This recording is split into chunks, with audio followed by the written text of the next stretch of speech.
بینەرانی بەڕێز و خۆشەویست ئەم کاتە و هەموو کاتێکتان باش من ئەحمەد ڕەفیقم لە بەرنامەی میوان بە دیدارتان شاد دەبمەوە. خۆشەویستان بۆم بەرنمەیە بە گرنگمانزانی قسە لەسەر کۆمەڵێک باس و خواسی سەربازی و ئەمنی بکەین، بە تایبەت جموجۆڵەکانی ئەم دوایەی ئەمریکا لە ڕووی سەربازیەوە لە مەنتەقەکە و تەنانەت لە بەشێکی سووریا. هەروەها قسە لەسەر بارودۆخی ناوخۆی هەرێمی کوردستانەکەین، بە تایبەتی ئەو بۆشاییە ئەمنیی کە لە نێوان سنووری هەرێمی کوردستان و عێراقدا هەیە. دواتر قسە لەسەر باس و خواسەکانی نێو وەزارەتی پێشمەرگە دەکەین، بە تایبەتیش جەخت لە پرۆسەکانی یەخستنەوەی هێزەکانی پێشمەرگەی کوردستانەکەین و لەگەڵەوەشە بۆچی هاوپەیمانان بە تایبەتی هێزەکانی ئەمریکا جەخت لە یەخستنەوەی هێزەکانی پێشمەرگەی کوردستانەکەن و پرۆسەیە بەچۆ گەیشتووە و کێشە و ئاریشەکانی بەردەمی چین. بۆ قسەکردن لەسەر ئەم تەور و بابەتانە بە پێویستمان زانی میوانداری زۆر بەڕێز جەبار یاوەر، ئەمینداری پێشووی وەزارەتی پێشمەرگە و پسپۆر لە کاروباری سەربازی و ئەمنی بکەین. کاک جەبارم کاتت باش. ژیان باش، قوربان بەخێر بێن. زۆر سوپاس. بە پێویست ێزانم سەرەتا لەوە دەست پێ بکەم کە هەست بە جموجۆڵێکی سەربازی هێزەکانی ئەمریکا کرێ لە سووریا لە وڵاتانی دەر و دراوسێ و پێچێ ئامادەکاریەکی شەبێ لە ناوخۆی عێراقیانی بەڕێستان بۆ چوونتان چییە و خوێندنەوەتان چیە لەسەر ئەم جموجۆڵە سەربازی هێزەکانی ئەمریکا لە ناوچەکە و عێراق؟ جموجۆڵەکانی هێزەکانی ئەمریکا زیاترین ئەوەی کە ئێستا باسەکرێ بە تایبەتی لە سوسیال میدیاش زیاتر و لە لێدوانەکانی لێپرسرا و باڵەکانی ئەمریکایان فەرماندەکانیان ئەوەیە ئەوان جوڵە بە هەندی هێز و ئامێری جەنگیان کردو بە ناو سووریا. یعنی ئەو کامپانەی ئەوانیان ئەو سەربازگانەی ئەوان کە هەیەە لە سووریا زیاتر بەهێزیەکەن، هەم بە ناردنی شەک و تەقەمەنی بە تایبەتی زۆر جار هەیە لە ڕێگای بڵێن ئەو پردەی سەحێلا، یعنی ئەو دەواازەی کە هەیە لە نێوانی هەرێمی کوردستان و سووریا لەوێدا دەینێرن. جگە لەوەش لەم ماوەی دوایەدا هەندێک لە هێزەکانیان کە لە سنووری قائم و ئەو ناوە بردۆتە سەر سنوورەکانی سووریا عێراق و هەندێکیان چوونەتە ناو سنووری سووریا. دیارە ئەم بابەتە پەیوەستە بە کۆمەڵێکی بابەت. یەکەم ئێمە ئەزانین بڵێن ئەمریکا و رووسیا لە ململانێدان بە تایبەتی لە شەڕی ئۆکرانیا، ینی ململانێکی گەوریان هەیە لە ناوچەکانی سووریاش بە هەمان شێواز، چونکە هێزەکانی سووریا دامی حکوومەتی ئاسەد دەکەن لە سووریا بۆ مەسەلەی بکە بۆ شەڕی داعش، یعنی شەڕی تیرۆریستان لەوێ. دیارە هێزەکانی ئەمریکاش لە ڕۆژاوان لە مێژە و ئەوان پشتیوانی هێزەکانی هەسەدا ئەکەن لەو ناوچەوە، پارێزگاری لەو ناوچانە ئەکەن بە تایبەتی و مەشق بە هێزەکانی بڵێن ڕۆژاوا ئەکەن، لەگەڵ ئۆپەراسیانی هاوبەشش ئەنجامەدەن لەگەڵ ئەو هێزەکانە و لەبەرەوە ئەوە لە ڕوویەکەوە. لە ڕوویەکەوترەوە ناوچەی ڕۆژئاوا بە تایبەتی لە ڕووی ئەمنیەوە بەردەوام هەڕەشەیە بۆ سەر هەم سووریا، هەم بۆ سەر عێراق، هەم بۆ سەر خودی ڕۆژئاواش. لەبەرەوە گەورەترین کامپی کە سوکاری تیرۆریستانی داعش لەوەیە کە کامپی هۆلە. کامپی هۆل نزیکی سنووری عێراقە لە سووریاوە. ئەم کامپا بڵێن خێزانێکی یەکجار زۆری بڵێن داعشی تێدایە کە لەو کامپە کۆکرانەوەتەوە، ئەین لەکا لە ژن و لە منداڵ. طبعاً ئەو منداڵانەی کە هەبوون لەو کامپە ئێستا تەمەنیان بە پێی ئەو ئامارانەی کە لە راپۆرتێکی ئەمنی بڵێن دەستگاکانی UN بڵاو کرایەوە پێشتر کە نزیکەی لە حدودی 30,000 لەو گەنجانە ئێستا گەیشتونەتە تەمەنی 17 ساڵی، یعنی ئەتوانن ئەوانە چەکەڵگرن لە دوا ڕۆژدا. بێگومان لە ناو کامپەکە تا ئێستا نەتوانراوە کۆنتترۆڵی ئەوانەی کامپەکە بکرێت لە ڕووی بڵێن بیرکردنەوەیە، یعنی لەو بڕواایەدان کە ئەمانە زۆربیان پەروەردەکراون بە بیری توندڕەوی داعش و ئەمانە بوونەتە هۆکاری مەترسێکی گەورە دوا ڕۆژ. ئەگەر جارێکی تر داعش سەر هەڵداتەوە کە 30,000 گەنج بتوانن بڵێن بەشدار بن بڵێن لەگەڵ تیرۆرستانەوە. جگە لەوە گەورەترین زیندانیەکانی داعشیش یعنی ئەوانی بڵێن چەکدارەکانیان و فەرماندەکانی داعش بە هەمان شێواز لە ڕۆژاوایە یعنی لە سووریا بینیمان پارەکە یەکێک لە زیندانیەکان ویسترا تێک شکێنێ لەلایەن داعشەوە و هەندێک شانڕایان کرد چوونە دەرەوەی زیندانەکە و دوایی بە ئۆپەراسیۆنێکی هاوبەشی هێزەکانی ئەمریکا و هێزەکانی ڕۆژاوە توانیان ئەوانەی لە دەرەوەش هەندێکیان بکوژێن و هەندێکیان بگیرێن. لەبەرەوە بەردەوام ئەوانە وەکو بۆمبێکی تەوقیت کراوە هەم سەرکردەکانی داعش کە لە ناو سجنەکانن هەم ئەوانەی کە لە ناو کامپەکانن. لەبەرەوەیە زۆر جار هەیە هەواڵی ینی هەواڵگیری یان زانیاری هەواڵگیری دەگاتە هێزەکانی ئەمریکا کە شتێک هەبێت ڕوئەدا لەوێ لەبەرەوەوان جوڵە بە هێزەکانیان ئەەکەن بۆ ئەو ناوچانە سنووریانەیە کە هەن. یعنی زۆری جگە لەوەش خۆ دەزانی هەڕەشەکانی تورکیاش بەردەوام بۆ سەر ناوچەکانی هێزەکانی بڵێن ڕۆژئاوا ینی حکومڕانی ئەوەی کە پێڵەن خۆسەوی ڕۆژئاوا لەو ناوچانە یان هێزەکانی ئەسەدا زۆر جار هەیە تورکیاڵێ من هێرشەکەم ئەو ناوچانە ئەگرم زیاتریش ئەوانیش دەیانەوەی بە بوونیان لەو ناوچانە هیچ نەبێ ئاماژەیەک بدەن بە تورکیا کە ئەوان ڕازی نین لەسەر هیچ جۆرە هێرشێک بۆ ئەو ناوچانە تێکدانی لومەرجی ئاسایشی بڵێن ڕۆژئاوا بە شێوازێکی گشتی چونکە وتم لەبەرەوە بەرنامەیەکی حتمما ئێمە ئەزانین بەرنمەیەکی استراتیژی گەورەی ئەمریکا بە تایبەتی هەیە هەم لە ناوچەی سووریا هەم لە ناوچەکانی ڕۆژهەڵاتی ناوەڕاست بەگشتی و بەرژەوەندێکی باڵای ئەمریکاشەیە لەم ناوچانە. لەبەرەوەیە ئەم ناوچانە بە ناوچەیەک ئەزانن کە ئەتوانن لە دوورەوە ئاسایشی نیشتیمانی ئەمریکای پێ بپارێزن یعنی ئەتوانن لێرە شەڕی تیرۆریستان بکەن بۆ ئەوەی ئەم هەڕەشەیە نەگاتە ناو ئەمریکا لێرە ینی لە دەرەوەی ئەرز و سنووری خۆیان جگە لەوەی بەرژەوەندێکی زۆر گەورەی ئەمریکا لەگەڵ وڵاتانی ناوچەکە هەیە مەسلەی نەوتە مەسلەی کۆمپانیەکانی ئەمریکا مەسلەی سیاسەتی ئەمریکا بۆ بەرژەوەندی ئابوووریەکە بێگومان ینی ئەوەیە مەسلەکانی ژوڵاندنی هێز بڵێ ینی دوو ڕوونکردنەوەی بەڕێزە سەرنجی ڕاشێشان بۆەوەی یەک کە ئەو جمو جوڵات سەربازیانی ئەمریکا لە سووریا پەیوەندی بە عێراقەوە نییە کەم تا زۆر طبعا هەندێک خۆی بۆ زانیاری دوێنی و پێرێش بە هەمان شێواز چەند لێدوانێکی فەرمی بڵێن سەرۆک وەزیرانی عێراق بەڕێز محەممەد شایع سوودانی ئەڵێ ئێمە چیتر پێویستیمان بە هێزی بیانی نییە بۆ پشتیوانی هێزەکانمان و بە حەقیقەتیش ئێستا عێراق بە تایبەتی لە ڕووی هێزی مرۆییەوە هێشتا عێراق لە ڕووی چەک و بە تایبەتی لە ڕووی هێزی ئاسمانی و لە ڕووی بەرگری ئاسمانی و چاودێری ئاسمانی هێشتا عێراق زۆر لاوازە لەو ڕۆوە و لە ڕووی پێویستی بە مەشق بەهێزەکانیشی هەر پێویستی تا ئێستا بەڵام لە ڕووی هێزی مرۆییەوە عێراق ئێستا هێزەکان ژماری هێزەکانی لە ملیۆنێک تێپەڕیوە لەبەرەوەی هیچ پێویستی بە هێزی شارکەر نییە لەسەر عرز ئەمجا لەبەرەوەی خۆتەزانی فشارێکی هەیە لە ناو خۆی عێراقە دایمەن کە نابێ هێزی بێگانە یان هێزێکی بیانی لە عێراقدا هەبێ یعنی ڕەنگە ئەوش یەکێک لەو هۆکارانەی کە ئەوان وردە هێزی زۆری ئەمریکا بە تایبەتی لە ناوچەی عین الئەسەدە یعنی لە منطقەی ڕوومادیە لەبەرەوە عین الئەسەدش نزیکی حدودە نزیکی قائیمە و ناوچانەیە لەبەرەوە هەوڵە دەن هێزەکانیان بەرەو نزیکی سووریا بکشێنەوە لە ماوەی پێشتریش هەندی هێزیان گواستەوە وەکو بازم کرد هێز و چەک و تەقەمەنیان گواستەوە لە عێراقەوە بردیان بەرەو ناوچەی ڕۆژاوا و لەوێ جێگیریان کرد. بەڵێ باسی گورتوخانی هۆڵ و کە سوکاری داعشت کە لێوێ ژماریشی زۆرە و خەریکە مەسەلەن نەتواندرێ کۆنتترۆڵی بیری ئەوان بکرێ بۆ ئەوی واز لە بیری تونڕەوی بێن بەڵام نەوەی چیان پێگەیشتووە کە ئێستا ئەو مەترسیە زۆر قائیمەوە کرێ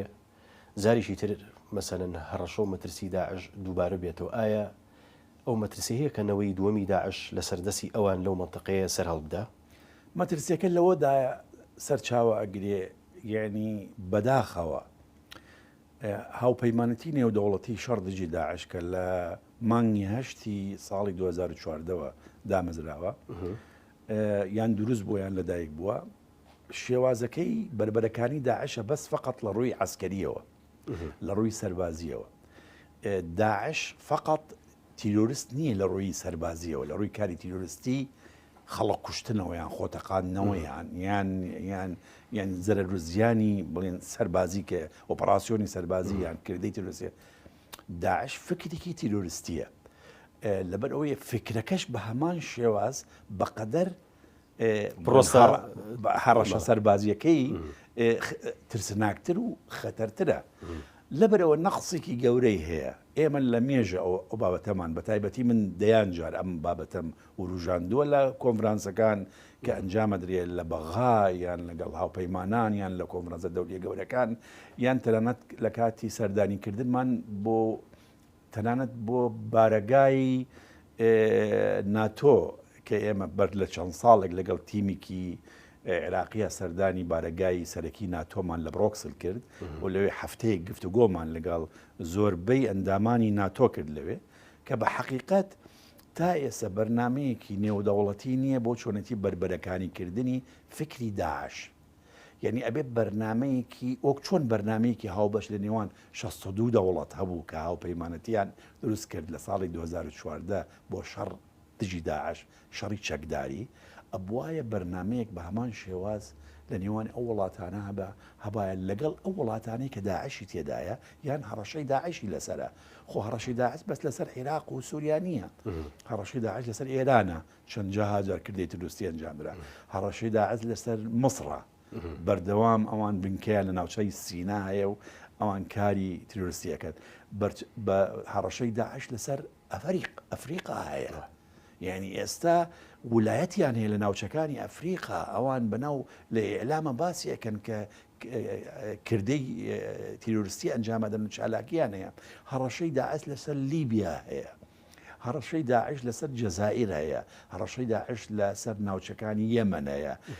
لە ئوروپاش لە زۆربەی وڵاتانی ئەوروپا. یعنی ئێمە چەندە هەجار کردەی داعشمان بینیوە لە وڵاتانی ئەوروپا، ئەگەر نەیانتوانیەوە بەچەک هەوڵیان داوە بە چەقۆ پەلاماری خەڵک بدەن، بە تەور پەرەمانداری خەڵک بدەن، بە ئۆتۆمبیل. زۆر جار هەیە لە بەرلین جارێک وا ڕوویدا و جارێک لە شارێکی فەڕەنسی کە پێ ئەڵێن نیس بە لۆری چوون کۆمەڵێکی خەڵکێکیان شێلا. لەبەر ئەوەیە بە حەقیقەت نەقسێکی گەورە لە مەسلەی ئەوەیە کە بەرنمەیەکی هاوبەشی نێودەوڵەتی هەبێ لە نێوان وڵاتانی هاوپەیمان لە شەڕی داعش لەگەڵ وڵاتانی کە داعشی تێدایە بۆ چۆنەتی بەرەنگاربوونەوەی بیری تیرۆریزمی داعشە نییە تا ئێستا. ئەم شتە لەسەر ئاسی نێودەوڵەتی ئەمجا لەبەرەوەیە ئەبینین کامپەکانیان ئەوانەی کە سوکاری داعشی تایە لەگەڵ زیندانیەکان چ لە عێراق و لە سووریا کە ئەوەی داعشی تایە تا ئێستا داعش خەریکی ڕێخستنە، خەریکی بڵاوکردنەوەی بیر و هۆشی تیرۆریستی داعشە. بەڵام هیچ لایەنێکی بەرنمەیەکی بەرامبەر نییە بۆ ئەوەیە چۆن بتوانین پاکردنەوەی مێشکی نەوەکانی داعش، یعنی نەوەکانی ئەو جیلانەی نوێی مناڵەکان و کە سوکاری داعش بکەین تا بە شێوەیەکی سەردەمیانە پەروەردە بکرێن. ئەمەش بۆتە هۆکارێک بۆچی؟ بۆتە هۆکارێک بۆ ئەوەی هەموو ئەو وڵاتانەی بەڵێ کە ئەم خەڵکانە خاوەن جنسیەی ئەو وڵاتانن، مەسەڵەن ئێستا لەو کامپانە خەڵکی تایە فەڕەنسیە، خەڵکی تای ئیتاڵیە، خەڵکی تای یۆنانیە، خەڵکی تای بریتانیە، خەڵکی تای ڕووسیە، خەڵکی تای ئەمریکیە.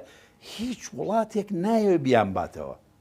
بۆ نە تەنها یەک وڵات ئەوانی بردوێتەوە، بەس عێراق زیاترین خەڵکی لێ بردوێتەوە. تا ئێستا عێراق بە پێ ئامارەکان نزیکەی 4000 تا 4500 لەو کە سوکارانەی داعش هێناوەتەوە و لێرە لە کامپ تەهیلی کردوون جارێکی تر بۆ ناو کۆمەڵگەون، یعنی بە ئێعترافی دامودەزگای نێونەتەوەیەکان. بەڵام و فەڕەنساش چەند خێزانێکی بردوێتەوە لەم ماوەی چەند خێزانێکی بردەوە. بەڵام ئەوەیە کێشەکە ئەوان ئەترسن لەوەی ئەمانە بەرنەوە دیسان فکری داعش بڵاو بکەنەوە لە وڵاتەکانی خۆیان بۆ هۆکاری نەبوونی بەرنمەیەکی یەکگرتو. چۆن شەڕی چەکداری ماندەجی داعش کرد و توانیمان ئیمارەی داعش لە ناوبەرین، ئەو ئیمارەی کە لە سووریا بوو لە عێراق بوو پانتاییکی فراوان بوو، بەڵام نەمانتوانیوە تا ئێستا بەرنمەیەکی لە ناوبردننی بیری تیرۆریستی داعش. باشە کاک جەبار، یعنی من ئەوە سەرنجی ڕاشێشان بۆی ئەو پرسیارە بکەم، مەسەلەن داعش بەم ئەندازەیە پەرت و بڵاو بێ ڕێگ و ڕیشەی چوو بێتە وڵاتانی با بڵین هەرێمی و تەنانەت نێودەوڵەتیش ئێستا چۆن مەسەن سەر وەزیرانی عێراق دێ لێدوانێکە داڵێ پێویستیمان بە هاوپەیمانان نییە، حاڵەتێکە کە چەقی سەرهەڵدانی داعش عێراق و سووریایە. نەیگوتووە تا ئێستا پێویستیمان بێ هاوپەیمانەتی ینی پشتیوانی هاوپەیمانەتی نێودەوڵەتی بۆ شەڕی دژی داعش. ئەو ئەڵێ پێویستیمان بە هێزی شەڕکەر نییە. طبعاً بۆ زانیاری یعنی لە کاتی کابینەی مستەفا کاظمی کابینەی پێشتر گفتوگۆیەکی تێر و تەسەل هەبوو لە نێوانی حکوومەتی فیدراڵی عێراق لەگەڵ حکوومەتی ئەمریکا بۆ ئەوەیە ئامادەکردنی ئیتیفاقی ئیطاری استراتیجی. طبعاً و دوایی ڕێکەوتن کرا لەسەر ئیتیفاقی ئیطاری استراتیجی. ئیتیفاقی ئیطاری استراتیجی کۆمەڵێکی بابەت لە خۆ دەگرێت، بابەتی عسکەری، بابەتی ئەمنی، بابەتی اقتصادی، بابەتی ڕۆشنبیری، بابەتی سیاسی، ئەمانە هەمووی لە خۆ دەگرێت. ئیتیفاقەکەش کرا لە نێوان هەردوو وڵات. بەڵام لە زمنی ئیتیفاقەکە ئەوان ئەڵێن ئێمە پێویستیمان بە وڵاتانی هاوپەیمانان هەیە لە بواری مەشقا، لە بواری ڕاوێژکاریە، لەوانە پێویستیمان پیانە، بەڵام ئێمە وەکو هێزی شەڕکەرمان ناوێت لە عێراقا. طبعاً ئەمەش وەکوتم عێراق ئێستا هێزی شەڕکەری هەیە، هەرێمی کوردستانیش هێزی شەڕکەری هەیە، یعنی هەم عێراقی فیدراڵ هەم هەرێمی کوردستان ئەگەر بینە سەر ژمارەی چەکدار وەکوتم لە عێراق لە ملیۆنێک تێپەڕیوە، لە هەرێمی کوردستانی نزیکە 350,000 هێزی چەکدار هەیە لە پێشمەرگە و پۆلیس و ئاسایش و بەرگری فریاکەوتن و زێرەفانی و دژە تیرۆر ئەو هێزانێک هەیە. یعنی ئەمە بە چاو هەلومەرجی ئێستای شەڕ دژی داعش. آخر ئەگەر ئێستا بەراوردی بکەین هەلومەرجی ئێستای شەڕ دژی داعش لە ساڵی 2023 لەگەڵ ساڵی 2004 جیاوازێکی یەکجار زۆر هەیە. ئێمە 2014 یەک لەسەر چواری خاکی عێراق لە ژێردەستی داعش بوو، ئیمارەتیە بوو، حکوومەتە بوو، باجی وەرەگرت، نەوت تێفرۆشت، ئەو شتانەیە هێریش بوو نزیکەی 3 محافظە لەگەڵ بەشێک لە محافظەی یعنی 3 محافظەی سەرەکی مووسڵ، سەلاح الدین، ئەمبار، یعنی ئەوانەی لە ژێردەست بوو. ئەمجا جگە لەوەش نیوی کەرکووکی لەبەر لێدەست بوو لەگەڵ نیو منتەقەی دیالەش، یعنی ئەوە لەبەرەوەی ئەو کاتە پێویستیمان بەو داعمە دەولیە گەورە هەبووە. طبعاً لەو کاتە بێداعمی دەولی ناکرا شەڕی داعش بکرێت، ئەوە یەکێکیان، چونکە عێراق زەعیف بوو لە ڕووی هێزی عسکەریەوە. هێزی پێشمەرگەش هەر توانای هەم شێوازی شەڕکردن لەگەڵ داعش هەم چەک و تەقەمەنی نەبوو، کە دیاردەیەکی تازە بوو، کە دیاردێکی تازە بوو. ئەگەر بینە دوای کە گەیشتنە 2007 کۆتایی بە ئیمارەتی داعش هات، ئەگەر مقارنەی ئێستا 2018 بکەین لەگەڵ مەسەلەن 2022 بۆ کردە تیرۆریستەکانی داعش،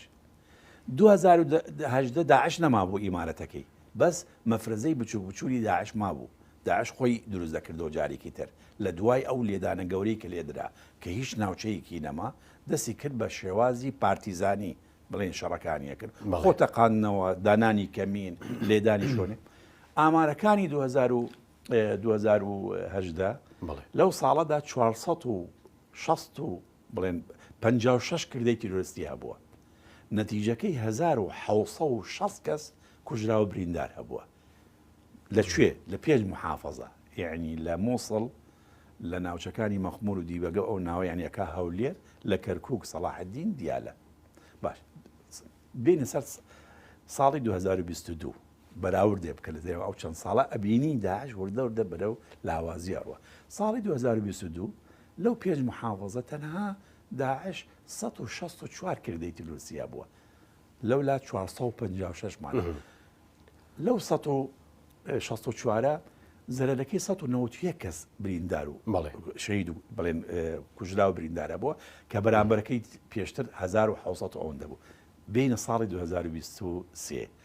لە 6 مانگی ئەم ساڵی، لە مانگی 1 تا کۆتایی مانگی 6 ئێستا تا ئێستا 34 کردەی تیرۆریستی هەبووە. کەواتە ئامارەکان پێمانەڵێن داعش بەرەو لاوازبوونەوە لە ڕووی ئامار گرنگە، ئامار تیرۆریستی وردەوردە کەمە بێتەوە شەڕی داعش. لەبەر ئەوەی عێراق ئەڵێ من پێویستیم ئیتر بەهێزی شەڕکەر نییە، پێویستیم بە عەقڵی ڕاوێژکاری هەیە پێویستیم بە مەسلەی فەنی هەیە پشتیوان بکەم بەڵام پێویستیم بەهێزی ئەمە دوو ڕووی هەیە هەم ڕوو عسکەرەکەی کە توانای کۆنتترۆلی عەرزی هەیە هەم لە ڕووەکەی ترەوە زەختێکی سیاسی ناوخۆیی عێراق بۆ ئەوەیە کە هێزی بیانی لە عێراقدا نەمێنێت. بەڵێ بەڕێز جاباریاوەر کۆمەڵێ بابەت و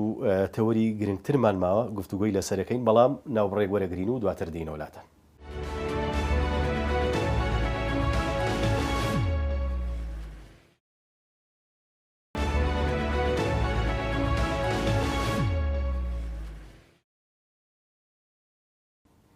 بینەرانی بەڕێز و خۆشەویست دووبارە سڵاوتان لێبێ بەردەوامین لە سەر پێشکەشکردنی ئەم پرۆگرامە. بەڕێز جەباریاوەر بینە سەر ئەگەر بە کورتی بەڕێستان قسەمان بۆ بکەن لەسەر هێرشە درونیەکان کە ئێستا تورکیا بە چڕی لە ڕێی فڕۆکەی بێفڕۆکەوانەوە بردومانی ناوچەکانی یەرێمی کوردستانەکە بە تایبەتی زۆنی سەوز ئەم هەڵکشانە یان ئەم تەسعیداتە لە ئێستاە بۆچیە گەڕێنەوە. جارێک طبعاً یەکەم تورکیا هەوڵ ئەدا ئێستا شەڕەکەی لەگەڵ بڵێن بەڕاستی هێزەکانی گەری لای پێکەکە بکە بیکاتە شەڕێکی بڵێن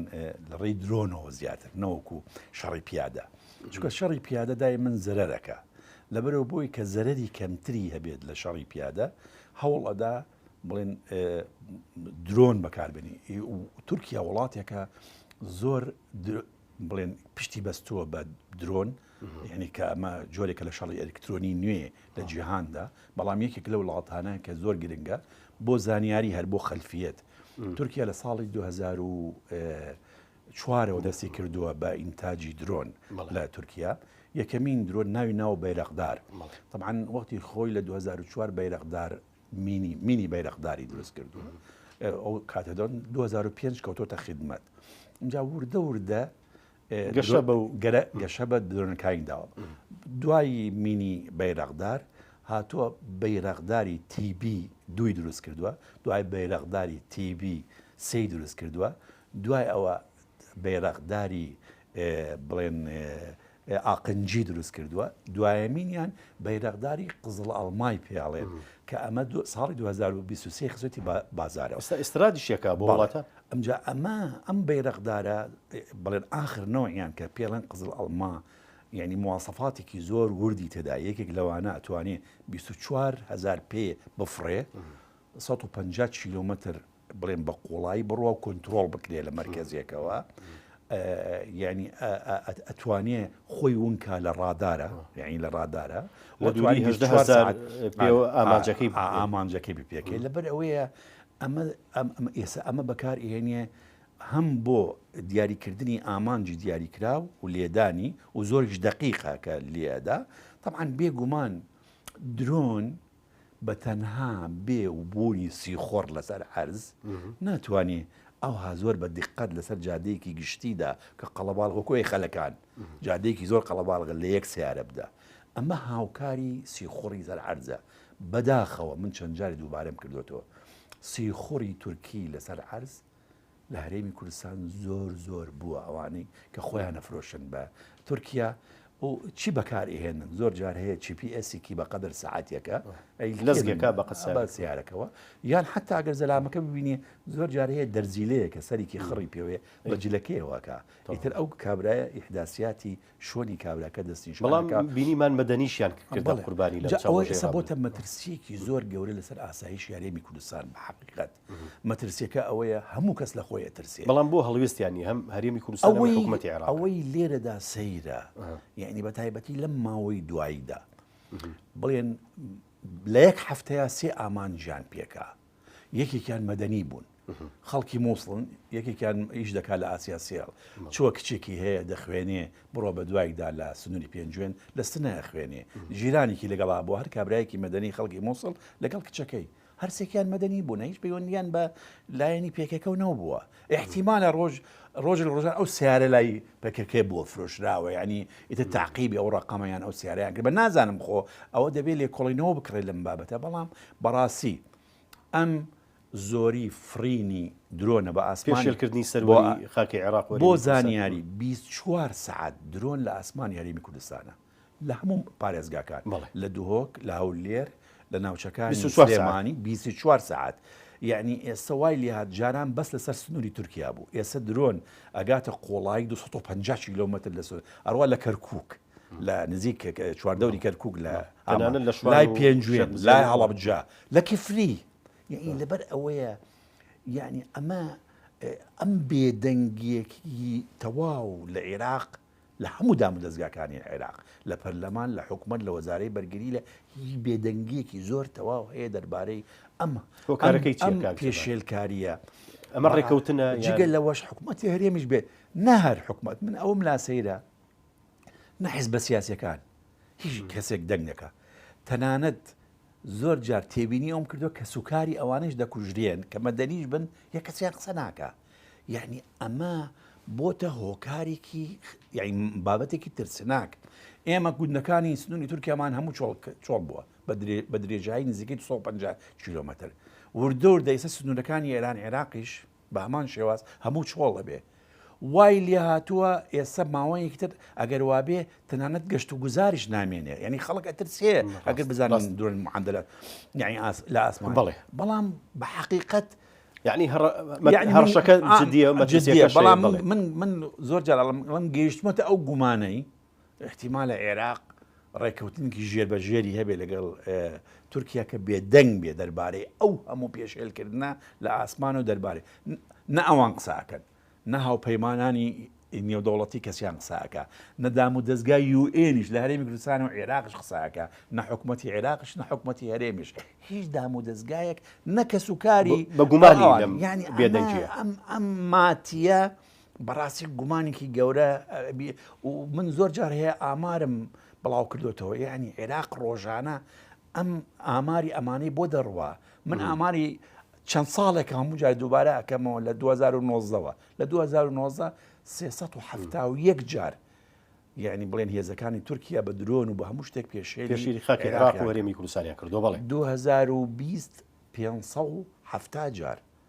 2021 586 جار 2022 پارەکە 614 جار ئێستش لە 6 مانگی ڕابردوو تەنانەت کۆمەڵێ یعنی گەشتیاریان کردامە بەڵێ بێ ئەم 6 مانگی پێشوو 186 جار یعنی ئەمە ئامارێکی کەم نییە خەڵک هەیە لەسەر یەک تۆپ کە لەسەر سنوورەکەی دەرێت لە دنیادا لە نێوان دوو وڵات ئەبێتە شەڕێکی گەورە وەختی خۆی نێوان عێراق و ئێران بیان و شەڕەکەیان تۆپێکی کەوت بوو لە ئێرانە و لە خاکی عێراق بۆ ئەم شەڕەی کە 8 ساڵانی خایان یعنی ئەمەیە سێ دەکەن بڵێ ڕاستە بینە سەر ئەوەی کە بەڕێز جەباریاوەریانی هێزەکانی ئەمریکا زۆر جەخت لە خستنەوەی هێزەکانی پێشمەرگەی کوردستانەکەنەوە یعنی ئەم پرۆسەیە بۆ ناگا بە ئاکام و لە ئێستاشە ینی دۆخی وەزارەتی پێشمەرگە چۆنە طبعا دیارە هەموو لایەک ئەزانێ مەسەلەن لە دوایمین پرسیارەوە باسەکەی دۆخی من یەکەم لە وەزارەتی پێشمەرگە نیم ئێستا بڵێم بەوردی دۆخەکە بزانم چونکە من لە مانگی حوتی پارەکەەوە بە پلەی فەرقیەکە مخان نشینم و ئێسەوەکو پسپۆڕێکی سەربازی ئەمنیش دەکەم بەڵام پەیوەندیم هەیە متابعەم هەیە هەم بۆ چاودێرێک و پەیوەندیم لەگەڵ ئەفسەران و ئەوانە هەیە و ئەزانم هەلومەرجەکە و پێشم ناخۆشە ینی ئەو هەلومەرجەکە هەیە طبعا هەلومەرجی وەزارەتی پێشمەرگە ناجێگیرە ینی کێشەیەک هەیە کە بە پێ ئەوەی کە بڵاوە بێتەوە لە فیسبوک ینی کۆمەڵێکی زۆر نووسراو لە فیسبوک بڵاو بۆتەوە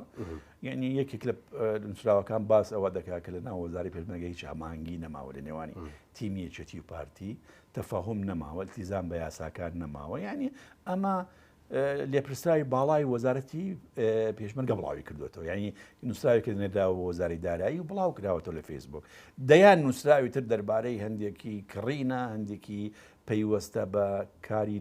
یاسایی ناوەزارەتی ینی بڵاو کراوەتەوە کە ئەمە بەڕاستی سومعی و تەسیر لەسەر سومعی وەزارەتی ئەمریکیەکان چاوەڕێی ئەویان نەکرد کە پرۆسەی یەکگرتنی هێزەکانی پێشمەرگە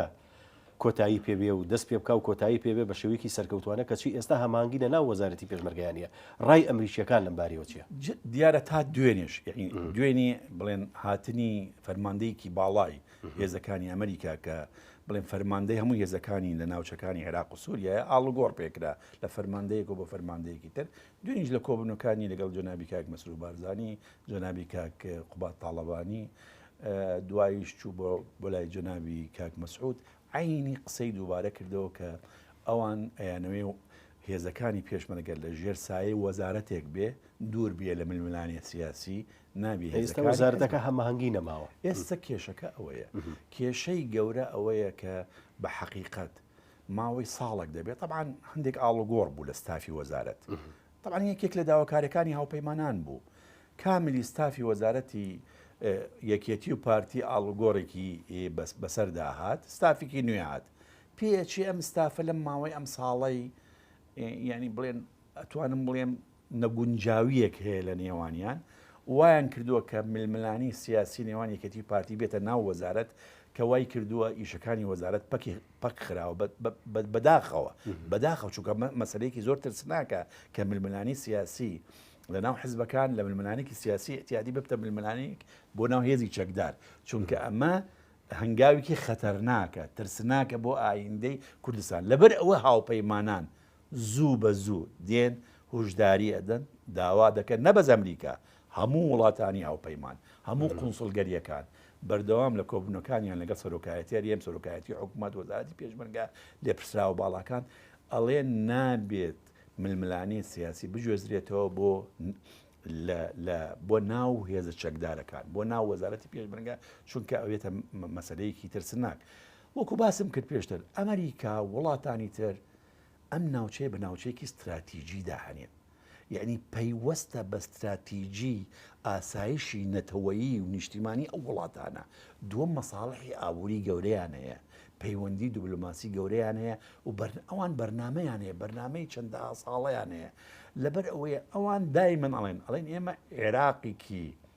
یەکگرتووی سەقامگیرمان ئەوێ لە بەغا و لە هەرێم ئێمە عێراقێکی سەقامگیر و لە ڕووی سیاسی لە ڕووی سەربازی و ئەمنیمانەوێ و هەرێمێکی سەقامگیرمان ئەوێ لە ڕووی سیاسی و سەربازی و ئەمنیەوە لەبەر ئەوەیە ئەگەر عێراق و هەرێم لە ڕووی سیاسی و سەربازی و سەقامگیر نەبێ بەرنمەکەی ئەوان تێک ئەچێ باشە لەبەر ئەوەیە ئەوان بەرنامەی ئەوان تێکەچێ بەڵام مەترسی چییە بۆ سەر کورد ئەگەر هات و ئەم بارودۆخی کە ئێستا هێنە ناو وەزارەتی پێشمەرگە درێژەی کێشاوە پرۆسەکانی یەگرتەوەی با بڵین هێزی پێشمەرگە نەگەشت بە ئاکام چی ڕوئەداوە مەترسی چی ئەبێ لەسەر داهاتووی کورد کەس ناتوانێت پێشببینی چی ڕوادا بەڵام بڵێن وەکوتم ئاماژەیەکی مەترسیدارە چیە ئاماژەیەکی خراپە چونکە وەکوتم ئەگەر ململانی سیاسی گوێزرایەوە بە ناو ململانی لە نێوان هێزی سەربازی هێزی سەربایی چەکی پێەیە وەکو سیاسەکان نییە سیاسەکان دێن لە ئێعلامە ڕخنە لە یەکتری ئەگرن لە کۆبوونەوەکانە ڕخنە لە یەکتری ئەگرن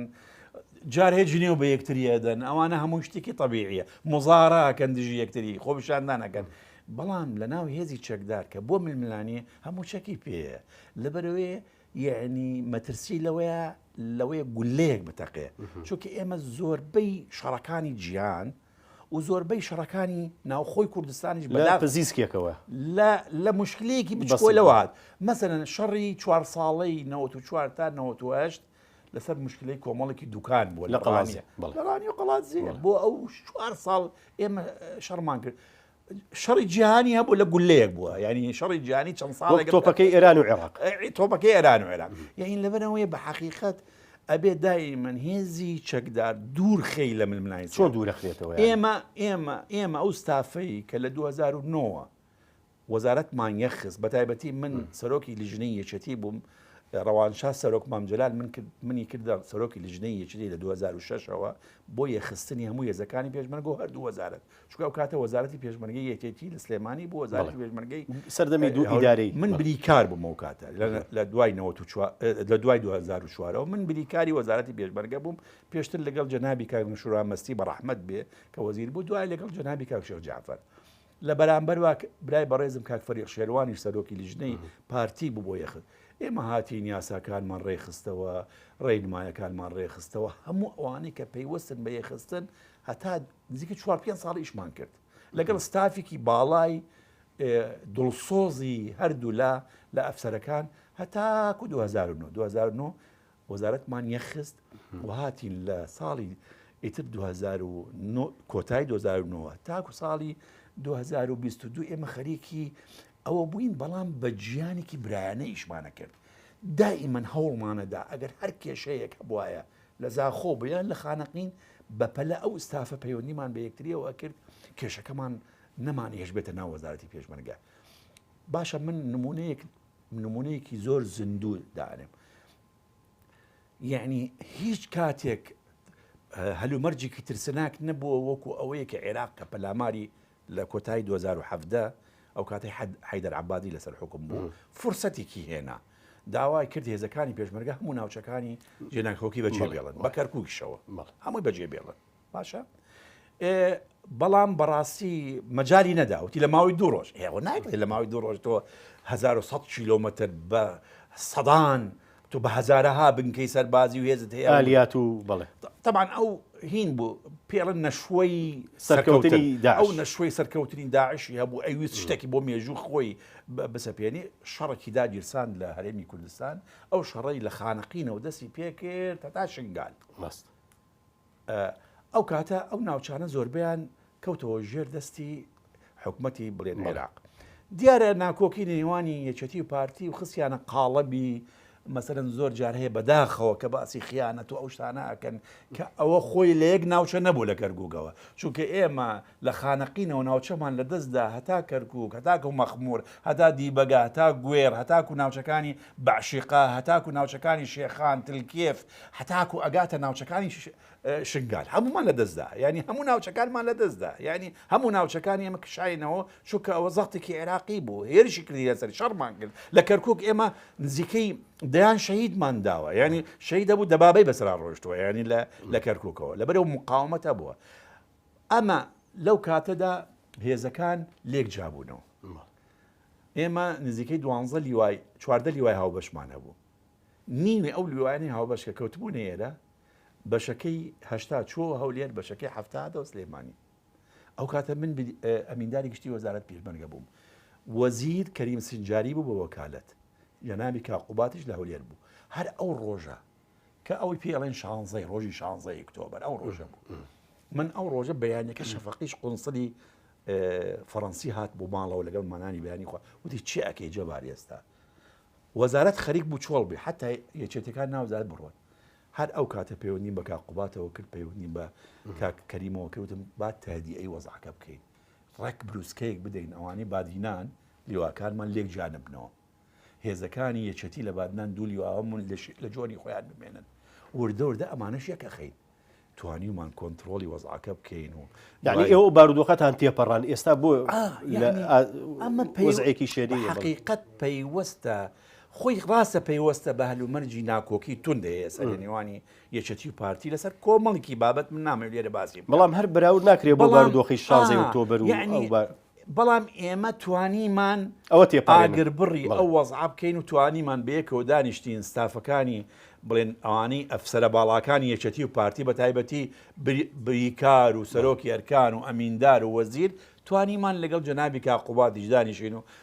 وەزعەکە کۆنتترۆلکەین بەهێمنی و نێڵین زۆر گەورە بێ و دوای لیواکان کە لێک جیابوونە هەمومان یەخستەوە جارێکی تر مشکلەکەت دەبێ ئەوانەی خاوەن مەسئولیت بن بە دوای نقطەی مشتەرەکا بگەڕێن دەبێ هەست بە مەترسیەکە بکەن ململانە سیاسیەکان لەگوازنیان نەگواز بەڕێز جەباریاوەرد ئەمەیە دوا پرسیار لە بڕێستان بکەم ئێستا بۆشاییکی ئەمنی هەیە لە ناوچە جیێناوکان ئەوەی کە پێوترێن ناوچە کوردستانەکانی دەروی ئیداری هەرێمی کوردستان کە لە نێوان حکوومەتی عێراق و حکوومەتی هەرێمی کوردستانە لەوێ زۆر لە سەرچاوەکان باز لە جموجۆڵی داعشەکەن و بڕیاریش بوو چەند هیوایەکی هاوبەش پێک بهێنرێ ئەو ناوچانە بەچوو ئەگال ئێستاە طبعا بۆ معلوماتت بە کورتی ئەو ناوچانە حقیقت وەختی خۆی کە من باسی هێرشەکانی عێراقم کرد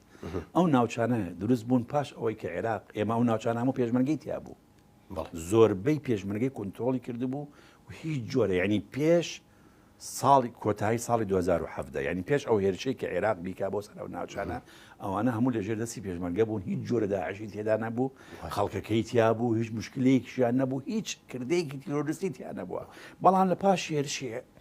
بڵێن سوپای عێراق لەو منتەقانە پێشمەرگە کشایەوە کە کشایەوە عێراق لە شوە نەگوەستا هەندێک بۆشایی دروست بوو لە نێوانی هێڵی دابەشبوونی هێزی پێشمەرگە لە خانەقینەوە هەتاکو سحێلا لەگەڵ هێلی دابەشبوونی هێزی عێراق لە خانەقینەوە هەتاکو سحێلا هەندێک لەو بۆشایەنە درێژەکەی نزیکەی 50 کیلۆمەترە قوڵایەکەی نزیکەی 40 کیلۆمەترە یەک کەسی تێدا نییە لەبەر ئەوەیە هەر ئەو بۆشایی دروست بوو داعش بە هەلیان زانی هاتن بنکە و بارەگای خۆیان لەو مەناوچانەدا تەنانەت هەندێک شۆنیانەی معسکەری تەدریبیان تیا بوو ینی بنکەی مشکیان تیا بوو جا ئەمباری تەقەمەنی و شتی تەقینەوە و ئیشەکانی خوانیان خەڵکیان کە ئەفراندیان برد بۆ ئەوێ دوای پارەیان وەرەگرت یان ئەیان کوشت ینی ئەمانە هەمووە بوو ئێمە لە چەند کۆبوونەیەکە لەگەڵ حکوومەتی عێراقا کە منی تێدا بووم لە دوامین کۆبوونەوەمان کە لە بەغا بوو لەگەڵ یانە دانیشتین لەوێ ڕێککەوتنێکمان کرد ئەو ڕێککەوتن نزیکەی 16 خاڵ بوو یەکێک لە خاڵە گرنگەکان ئەوەیە کە دامەزراندنی دوو لیوای هاوبەش لیوایەکی لە پێشمەرگە بێت لیوایەکی لە سوپای عێراق تێکەڵ بکرێن بخرێنە سەر ملاکی عێراق و تۆزیع بکرێن بەسەر ئەو ناوچانە لیژنەمان دروست کرد ئەو منتەقانە هەمووی هین کرا مەسح کرا هەم بە پێ هەم بە فڕۆکە هەموو مەسح کرا شۆنی بارەگاکان دیاری کرا لیواکەی پێشمەرگە دیاریکە لیواکەی عێراق دیاری کرا چوونە مەشقەوە بەڵام بەداخەوە 3 ساڵە عێراق ڕای گرتوواڵێ بوجەم نییە چاوەڕێی بوجەی ساڵی 2023 کرد ئێستا وەکو زانیمانە بڕێکی پارە لە بوجەی عێراقدا هەیە وەلەو کەمە ئەو پارەیە داناو زۆر کەمە هەر بەشی ئەو دوولیوا دەکا ئەو هی هێزی پێشمەرگە نییە هەر بەشی ئەو دوولیوایەکە موچەی و دوولیوایە ئێستا بوجەکە هەیە چاوەڕێ ئەکرێگە گوایە کە بوجەکە بخرێتەوە سەر وەزارەی بەرگری عێراق وەزارەی بەرگری عێراق ئیتر دەست بکا بە جێبەجێکردنی تێکەڵکردن و دانانی بنکەکان و بەستکردنەوەی ئەو بۆشاییانە چاوەڕێی ئەوەین یعنی بە حقیقت چاوەڕێی ئەوەین بۆ ئەوەی ئەوە طبعاً کۆمەڵێک بۆ معلومات ڕێکەوتنەکە هەر ئەوە نەبووە بەڵام عێراق تا ئێستا بە حقیقت جێبەجێ نەکردووە یعنی یەکێک لە ڕێکەوتنەکان ئەوە بوو ئەوای دەوریەی هاوبەشە بێ یعنی لەو ناوچە چۆڵانە معدل یەکەی پێشمەرگە و یەکەی سوپای عێراق دەوریەیە جگە لەو دووە دەوریەی بەردەوامێ بێ دەبواە ئۆپەراسیۆنی هاوبەش هەبێ ئەمانە نەکراوە هیچی ئەگەر پێشمەرگە ویستی ئەیتوانی بڕوا بۆ ئەو ناوچانە هەر نەکراوە